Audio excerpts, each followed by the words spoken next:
வேதம் சொல்றது லேவியராகமம் புத்தகம் 19ஆம் அதிகாரம் 2ஆம் வசனம், நீ இஸ்ரவேலின் புத்திரரின் சபை அனைத்துக்கும் சொல்ல வேண்டியது என்ன என்றால், உன் தேவனும் கர்த்தருமாகிய நான் பரிசுத்தர் ஆகையால் நீங்களோ நீங்க எப்படி இருக்கணும்?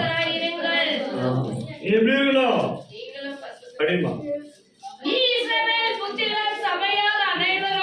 இஸ்ரவேல் புத்திரரின் சபை அனைவருக்கும் சொல்ல வேண்டிய காரியம் என்னவென்றால், உங்கள் தேவனும் கர்த்தருமாகிய நான் பரிசுத்தர் ஆகையால் நீங்களும் நீ எப்படி இருக்கணுமா?